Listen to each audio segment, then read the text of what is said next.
Lord Crimson awoke on the morning of that fateful birthday to the usual tugging on his blankets. Without opening his eyes, he reached over the side of his bed to find Charlemagne's neck, and, in the hopes of gaining just a few seconds more of precious rest, rubbed it persuasively. The dog, however, would have none of it, and with that annoyingly insistent bark of his, ordered his master out of bed.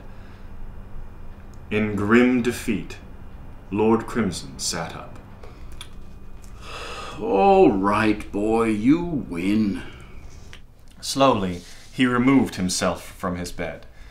Together, they walked to the enormous corner window, which allowed the morning sun to shine in with a vengeance, and they stood looking out over the vast estate. With a heavy sigh, Lord Crimson bent down and gave his dog a pat.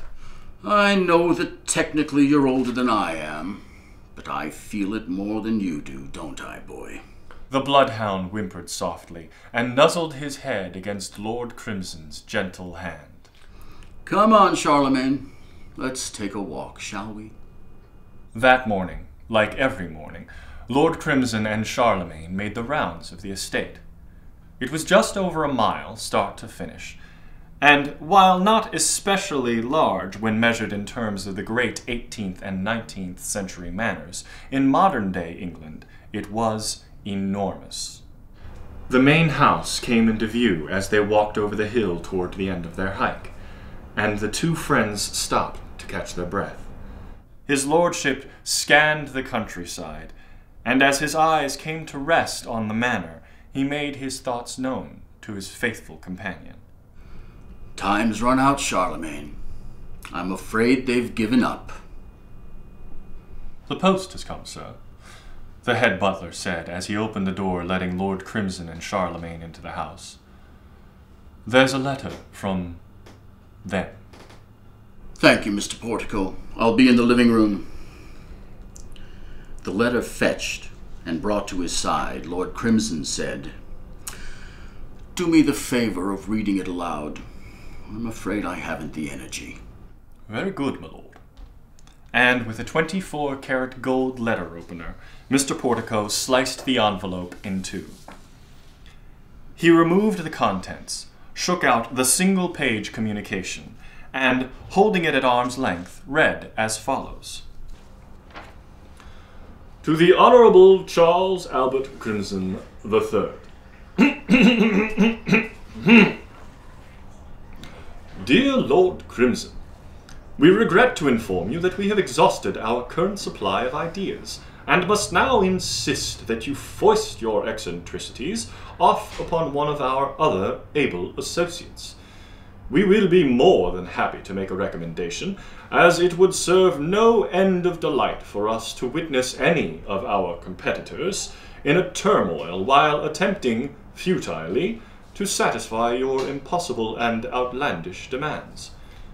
We remain very sincerely yours. "I told you, didn't I, boy?" Wearily, he stood up and walked out of the room. Charlemagne tried to follow, but was told firmly to stay. His lordship wished to be alone. For as long as he could remember, Lord Crimson had been plagued by nightmares. Nightmares which remained as much a mystery as the sorrow that seemed interwoven with his soul.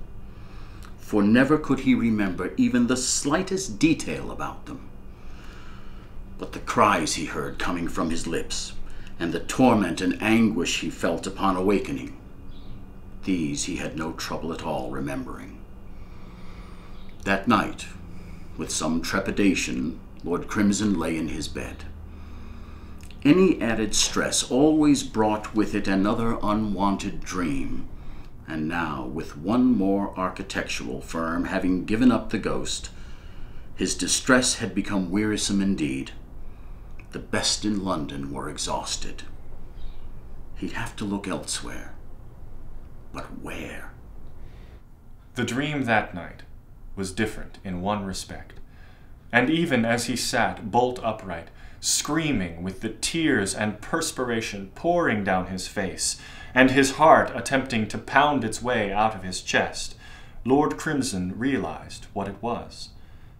Seconds later, when Mr. Portico came rushing into his lordship's chambers, the butler was greeted by an almost frantic request for pen and paper. The items were quickly rounded up and handed to his lordship, who then, and hardly knowing what he was about, wrote something down.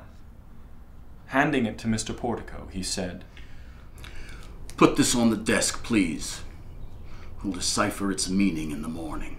The butler did as requested, and then hesitated, his concern weighing heavily. "May I get you something, sir? Perhaps some chamomile?" Lord Crimson shook his head, but still Mr. Portico didn't budge. He desperately wanted to do something, anything, to be of some little use. "It's all right, Mr. Portico. Please, go back to bed." "As you wish, sir. Good night."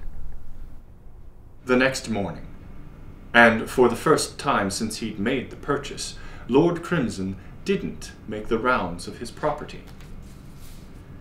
Instead, he sat at his desk pondering the meaning of what he had written. Where could the name have come from? How should he act on it, if at all? And then, with a certainty that was as mysterious as the origin of the message itself, he understood that herein lay his final chance. He reached over and gave Charlemagne a pat. "Get Mr. Portico for me, will you, boy?" Charlemagne barked and trotted out of the room. A few minutes later he returned with Mr. Portico in tow. "My lord." Handing the sheet of paper to his butler, Lord Crimson said, "Give this to Miss Havisham. I wish to know if a firm by this name exists, and if it does, I want a meeting with whoever runs the company. Whatever it takes, I want a meeting this week."